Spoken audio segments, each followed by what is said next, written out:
Welcome everyone to episode 129 here on the Proven Knowledge Podcast. This is the Creator Series. Today I welcomed a New Jersey native. His name is Gldnmnd.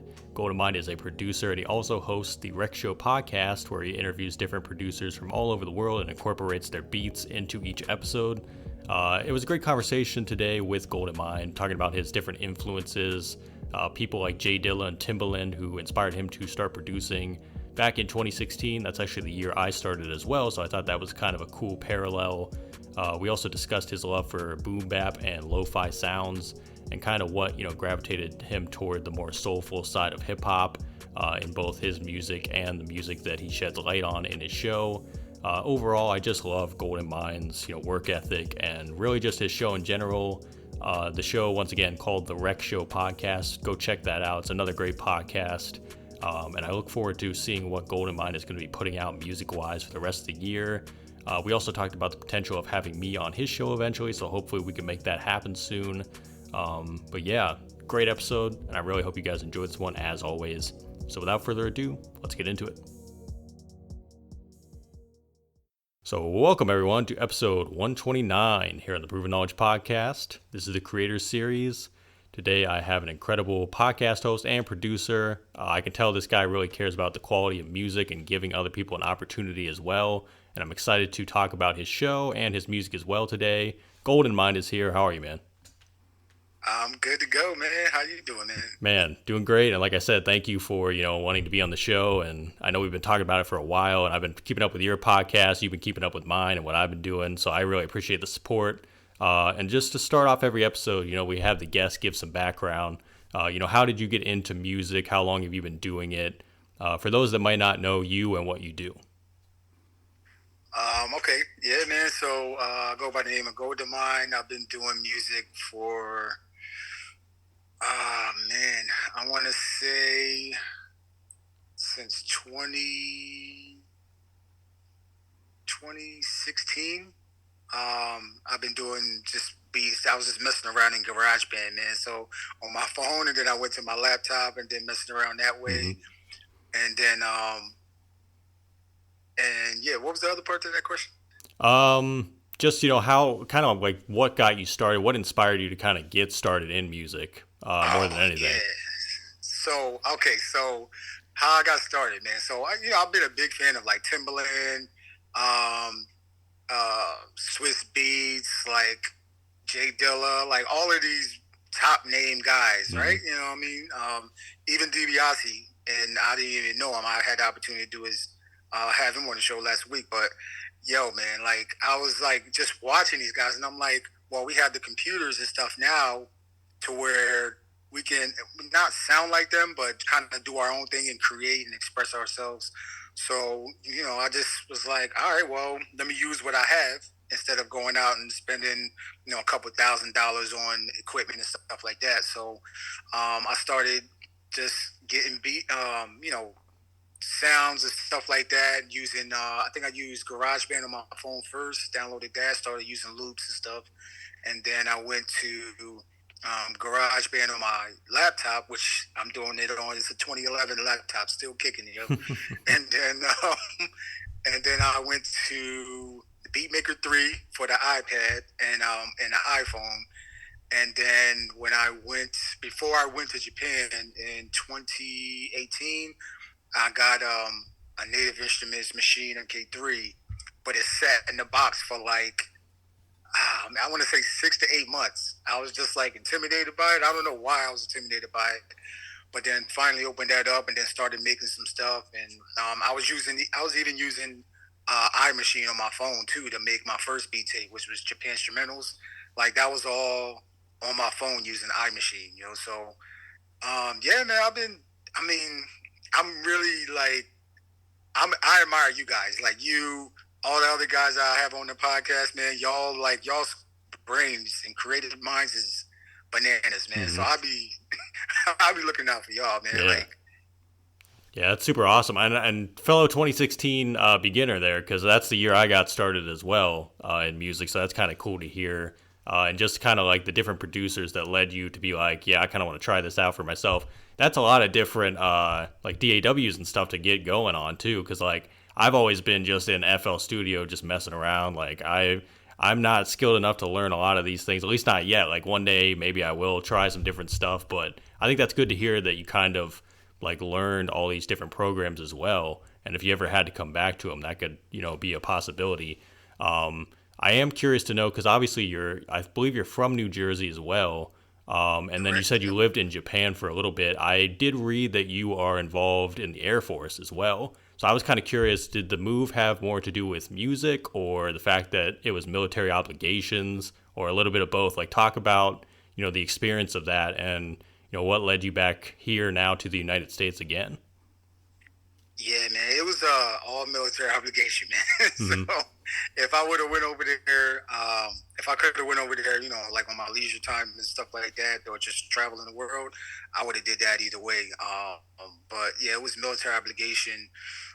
Because I was when I started making beats, I was in Phoenix, Arizona, at Luke Air Force Base, and then I went to Japan, Tokyo, and yeah, man, it was trying to do my like military obligation and create music, but also be an amazing husband and an amazing father to my babies. Like it takes some balancing to do Hmm. that. Like it's a little tough, but I was able to like carve out some time either when all the obligations are done, maybe an hour or two at the nighttime, and then try and just mess around, tinker, try and figure out what works, and put sounds together and put songs together and Yeah. beats and stuff. So Yeah. I think one thing I've heard recently is that, even if you only have a couple minutes a day to like work on your craft, it's better than not having any time at all. You know what I mean? So you kind of just have to yep, make the time that you have stretch.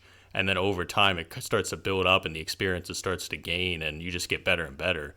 So I think it's good. yeah, And I imagine that's got to be hectic all the time, just having to keep the balance and, just keep your whole life kind of in check as well, and just make sure that everything is coming back to you the way that you imagine it and things like that. And I think that's great to hear that you're making it work.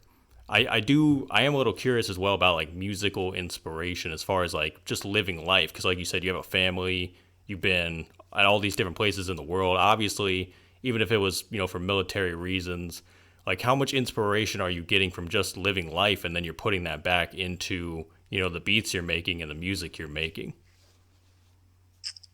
yeah, that's a good question, man. Just living life. I get a lot of inspiration, man. My kids, Nasaya and Ave, Ave is the main dancer. Nasaya, she'll do little shimmy here and there, but Ave is really the one that be dancing. She'll come into the beat room or my little closet that you see right now, and help me make beats or just dance around and stuff like that. But moving around from like all over, but also social media. Like I'm looking at all of these guys and girls making some amazing stuff using crazy instruments and just making all slaps. Like I'll be super inspired, which is why I even came up with the idea for my podcast in the first place because I was like, yo, like I feel like, what I feel like other people would like that too. So let me just recommend. That's where the whole rec show comes from. It's like, let me recommend these guys to y'all. Y'all do y'all research and y'all support, because they dope in Yeah. their own way. Every single one of them, man. So, Yeah. That's the beauty of but you it can. is just everybody's unique and everyone has their own like style to offer the world. So I think that's great. We're going to talk about the podcast here in a few because I definitely want to pick your brain about the way that you run your podcast and everything. But I did want to see like currently like let's just say like the past few months, how have you been making a lot of your beats? Are you starting with drums? Are you starting with the musicality aspect of it, maybe a lead melody or something like that? Like, has there ever been a preference for how you make beats, the amount of sounds you're putting in there? What's your process like? Um, yeah, yo, it's weird being on the other end of the microphone on these questions, but these are dope questions, Joe. Okay, so man, like lately, I just been doing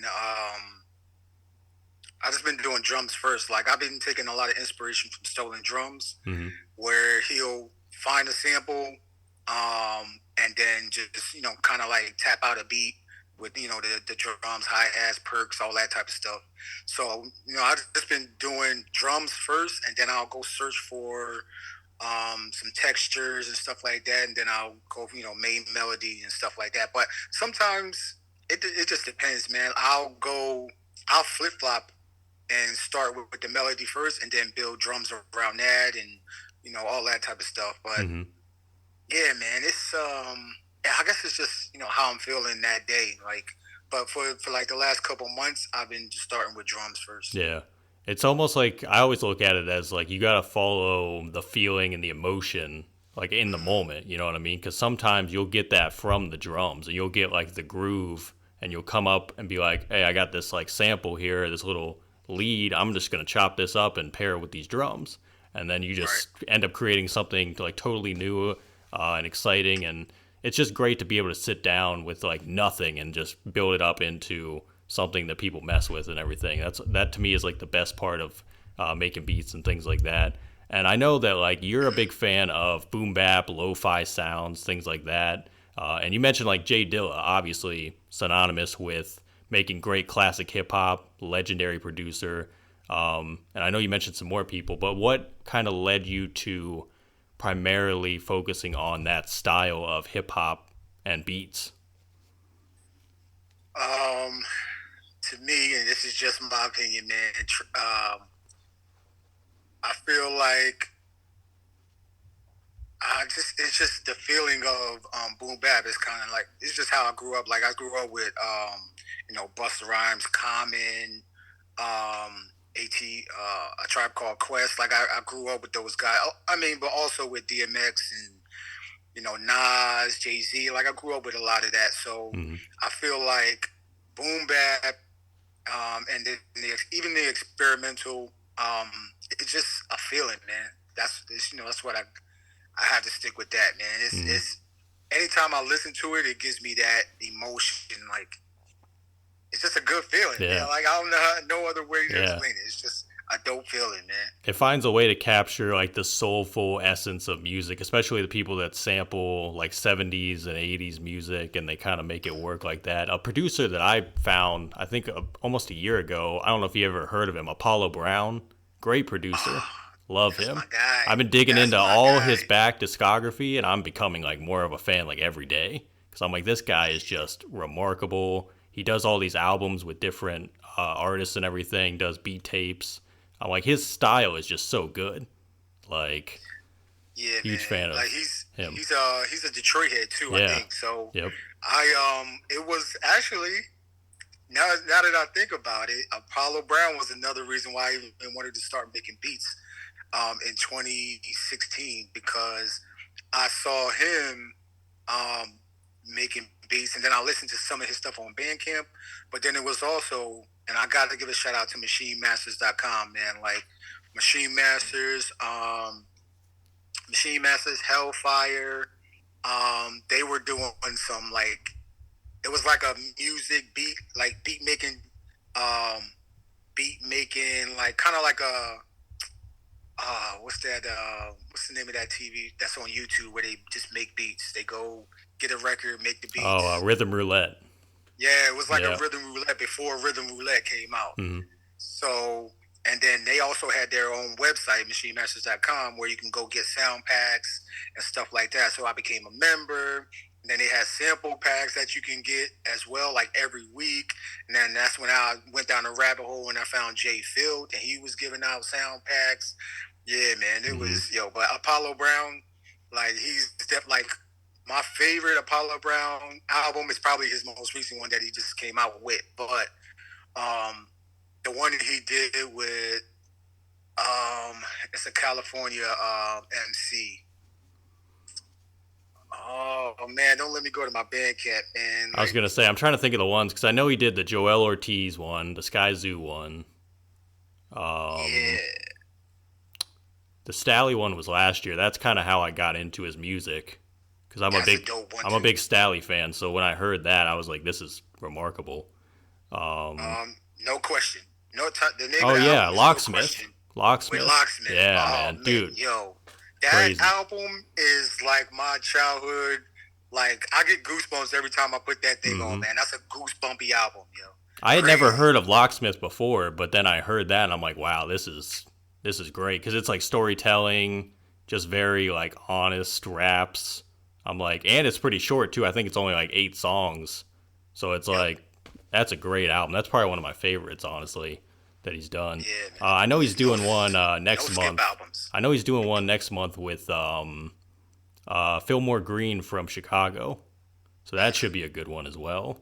But Yeah. yeah, definitely a great producer and good to hear you listen to him too. Because I was like, I don't know if he knows him, but I feel like he would love his music because it's Yeah, I just bought like, it this. yeah, Every time like Bandcamp, they allow producers to be like, oh no, Mellow Music Group will be like, mm, hey, you could get every album for like $4.99. yeah, Do like a summer sale or end of the year sale or something like that. I bought his whole discography, hmm, yo.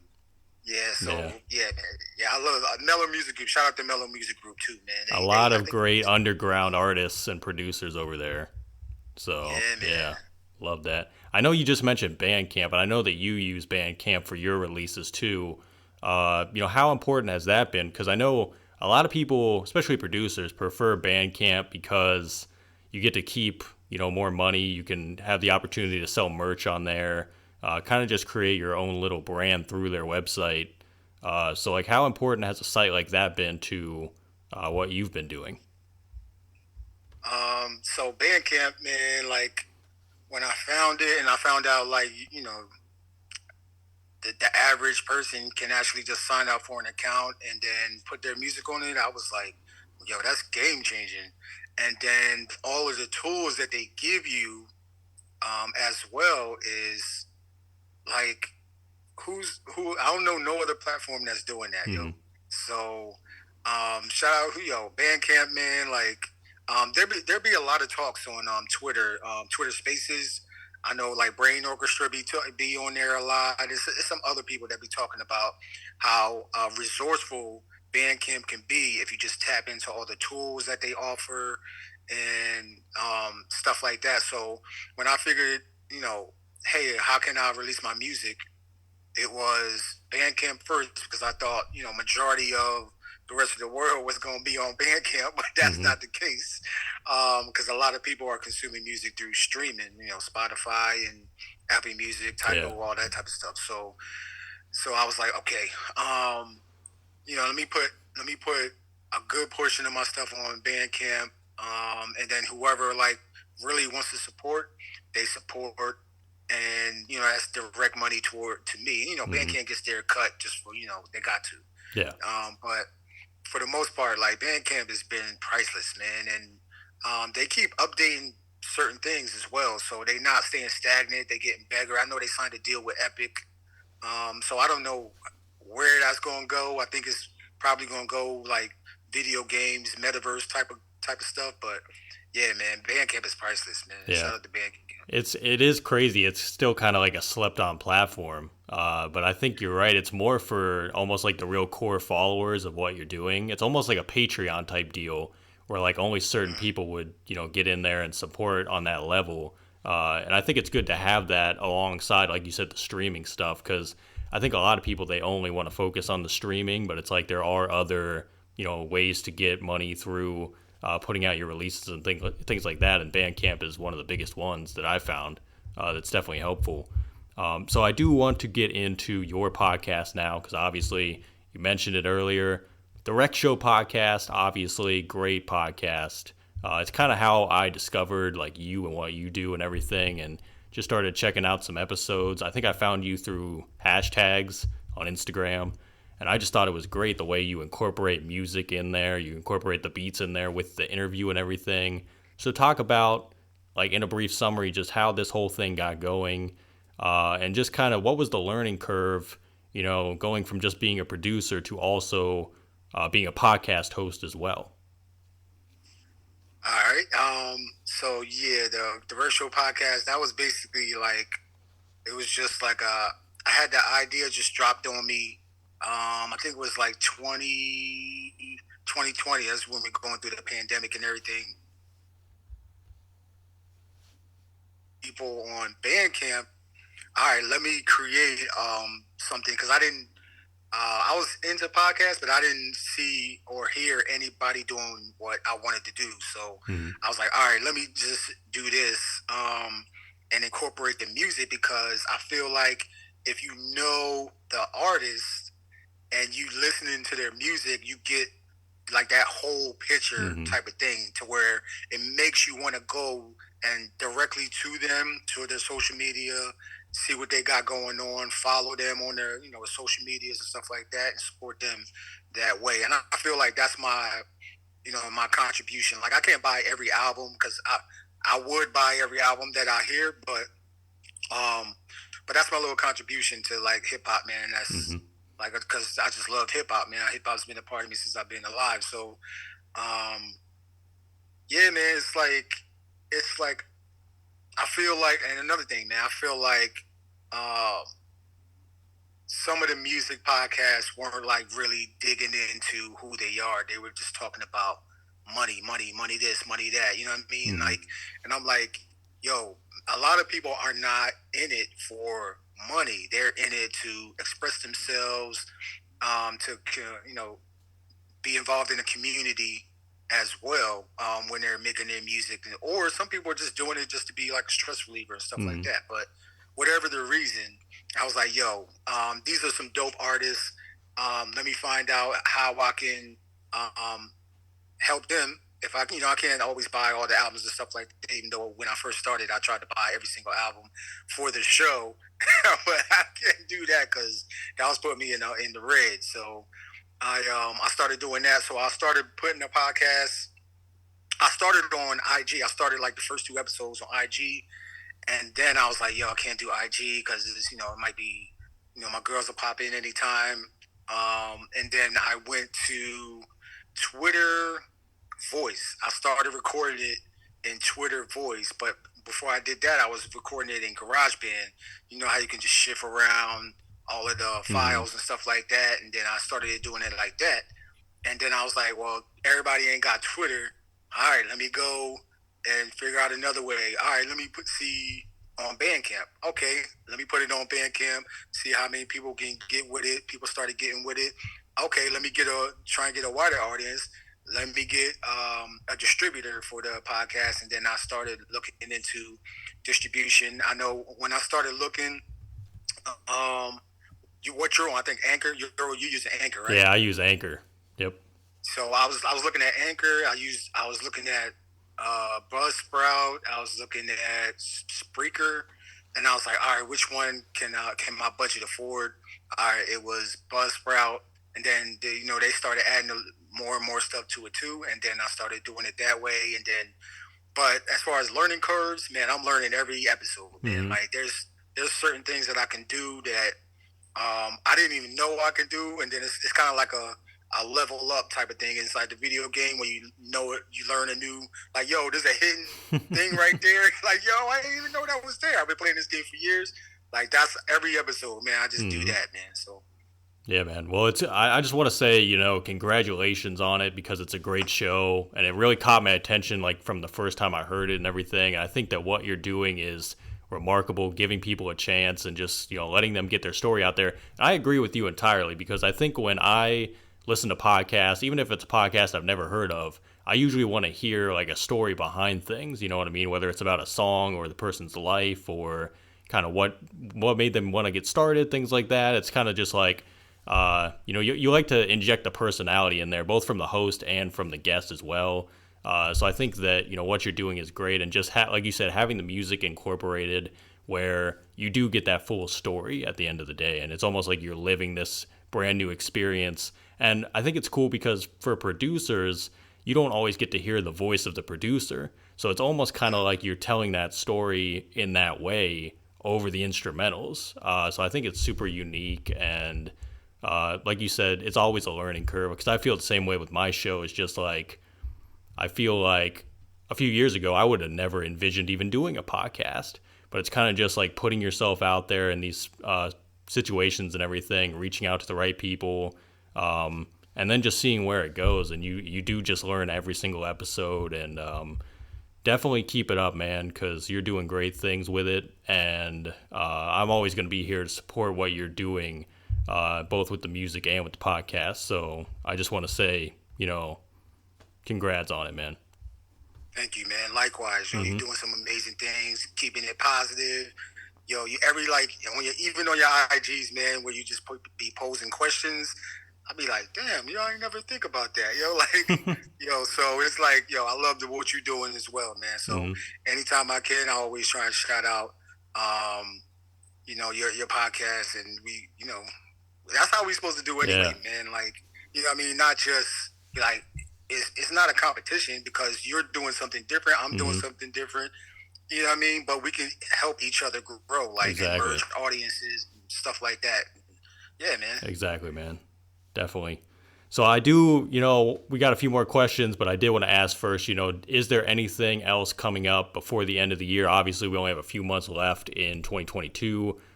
Anything with the podcast or anything musically that we can be looking out for? Yeah, man. Like I do the podcast releases. I release it every Sunday. So this week I have Town Bay, who's a Houston artist. He's like a 2D designer, but he also makes beats as well. He's I think he's a collaborator of Chill Hop.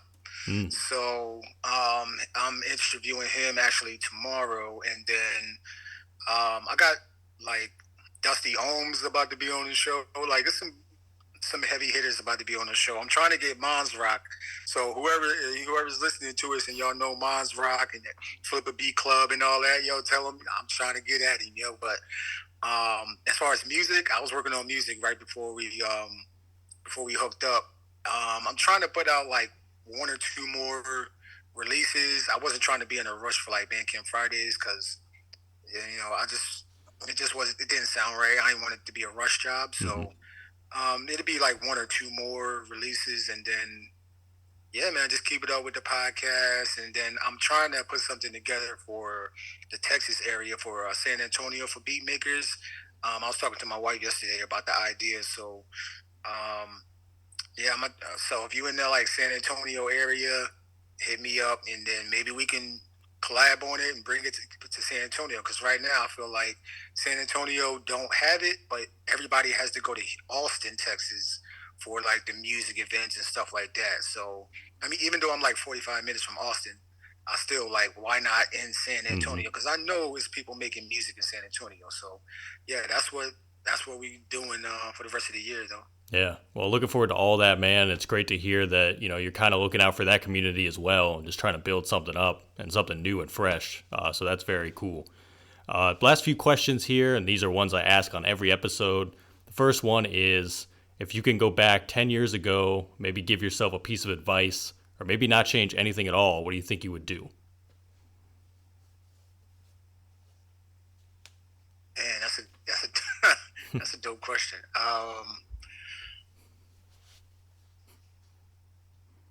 I would just act on the ideas a lot faster. Whenever the idea would drop, like I'll just try and just go and start working. It ain't gotta be a perfect idea or anything like that. Just start with the idea and then build it up. Whatever Mm-hmm. it may be. Because I was a like overthinker to where I would get an idea and then I would try and plan out from start to finish every single thing, but then also try and do it myself, which put a lot of pressure on me. And then I would just burn out and then not even get the idea off. So, yeah, that would be definitely 10 years ago. Yeah, that's probably a perfect timing Mm-hmm.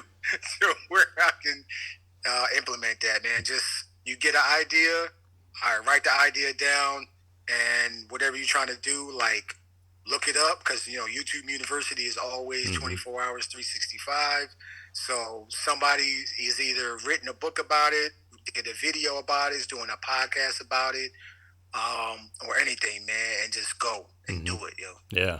Good to act on it right off the bat instead of just waiting around. So definitely Mm-hmm. can attest to that. So if we flip it then and we say, 10 years from now, where do you think you envision yourself in your life and your career as well? Life and career. Another good question.